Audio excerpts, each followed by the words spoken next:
Good afternoon and welcome to CCN Midday News. I am your host, Captivating Christian, and here are some of your top stories for today, April 30th.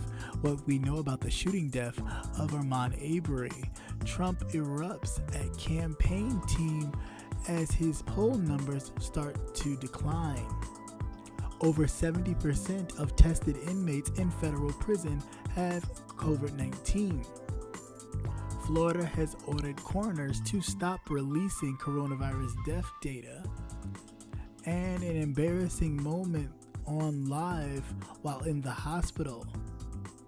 Let's get to the news. In more typical times, the shooting death of an unarmed black man by a white man would have drawn widespread attention. Over the years, similar cases have shaken communities and spun nationwide social justice protests. But with much of the nation's attention on the lockdown because of the coronavirus and the possibilities for massive protests constrained friends and family members of the black man who was killed. Ahmaud Arbery, whose family members were worried that his death would go unnoticed and that no one would be held accountable. In recent days, Ahmaud Arbery's death has raised questions about racial profiling, Georgia's self-defense laws, and the wisdom of citizen policing. Two prosecutors have recused themselves, citing conflict of interest, and the case is now being looked at with a fresh pair of eyes by a third prosecutor in a county about an hour drive away. Ahmaud Arbery is a 25-year-old former football standout star who was living with his mother in Glenn County, Georgia, which is a small city outside of Brunswick, Georgia. He was shot dead in a suburban neighborhood. Friends and family say that he liked to stay in good shape and often would be seen jogging around in the neighborhood. Apparently on Sunday, February 23rd, shortly after 1 p.m., he was killed in a neighborhood, just a short jog away from his home after being confronted by a white man and his son. Check out this clip from the Roland Martin show that discussed the case. Folks, 25-year-old Ahmaud Arbery jogging in Brunswick, Georgia on Sunday when he passed a man who was standing in his front yard. That man tells cops later that he looked like somebody who was involved in a string of break-ins in the neighborhood. Now, according to police, Gregory McMichael grabbed his gun and his son, Travis McMichael, hopped into their truck to chase down this brother. They ended up shooting and killing him. But why aren't they in jail? How is it self-defense when the brother is jogging, minding his own business? Joining us right now is Lee Merritt. He is attorney for the family of the man who was shot and killed, Ahmaud Arbery. Lee, glad to have you back on Roland Martin Unfiltered. So, how are these two not arrested for murder? Well, it's very important to note, and as you pointed out, that the shooter, the father of the shooter, is former law enforcement. He was in the district attorney's office for that county for the last 2 decades, and before that he was a police officer. And so the district attorney, who will be responsible for the indictment, backed out of it almost immediately because he had a personal relationship with it. It transferred this case over to the next jurisdiction, and that DA backed himself out of it as well. They had to transfer it a third time.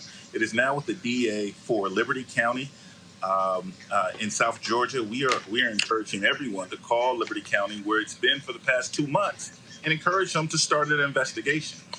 Because when we called the GBI, they had not been called to investigate this case yet. Now, this happened, first of all, I said at the top, I said Sunday. It did not happen Sunday. First of all, the date was February 23rd when this actually happened. The father and the son grabbed a .357 as well as a shotgun, followed. They pull up to him while he's jogging, shout, "Stop, we want to talk to you." First of all, Arbery doesn't know who the hell these guys are. while these two white guys, as they were asking him to stop. Under what authority did they have to even demand that he stop and talk to them? Roland, I have to tell you, I believe that they were actually acting under police authority, both as being former law enforcement, and because police, I'm told by witnesses, were on the scene within seconds. And so that means law enforcement had already been contacted, and there was likely some sort of communication between this police officer for 2 decades and law enforcement who arrived to the scene prior to the shooting.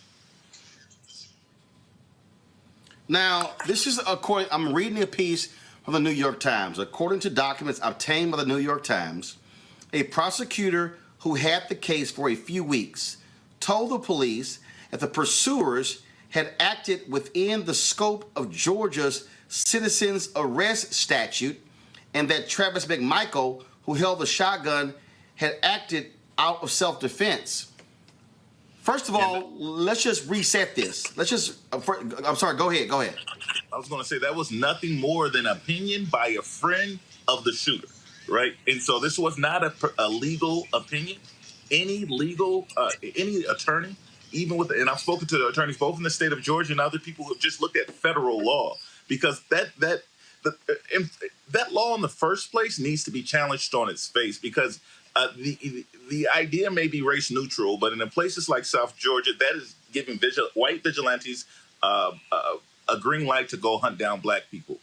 That's how that law works out. So that law needs to be challenged on its face. But even under the law, it fails to meet the proper standards. He did not conduct himself as a person who was apprehending a suspect. He conducted himself as a person going out hunting for a black man. President Donald Trump erupted at his top political advisors last week when they presented him with the worrisome polling data that showed his supporting eroding in a series of battleground states as his response to the coronavirus came under criticism. As the virus is taking its deadly toll and much of the nation's economy remains shattered, new surveys by the Republican National Committee and Trump's campaign pointed to the harrowing picture of the president as he faces re-election. While Trump saw some of his best approval ratings for his presidency during the early weeks of the crisis, aides, however, highlighted the growing political costs the crisis and the unforced errors by Trump in his free-wheeling press briefings are costing him. Yes, and shall we not forget the using bleach or disinfectant to treat the coronavirus. That's a winner. Michael Fleming never got to say goodbye to his father. He didn't know his dad was fading away on a ventilator, diagnosed with the coronavirus at a federal prison where he was serving time for drug charges. His father, also named Michael, was held at the FCI Terminal Island in Los Angeles and died April 19th. At least a half of the population there have tested positive for the virus, the largest known hotspot in the federal prison system.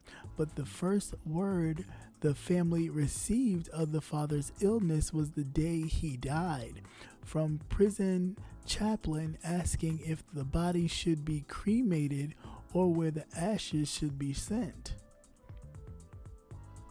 As of Wednesday, 31 inmates, including Fleming, had died of the coronavirus at the federal correction facility. Since late March, about 1,600 have recovered. Prison officials have daily calls with the CDC officials, and CDC officials teams have visited several correctional facilities as part of a plan to slow the spread of the coronavirus. Officials have limited inmates' movement, set up tents to increase bed space, and isolated inmates at some prisons, and identified others for home confinement. The Justice Department obtained 20 ventilators for use at hospital housing federal prisoners.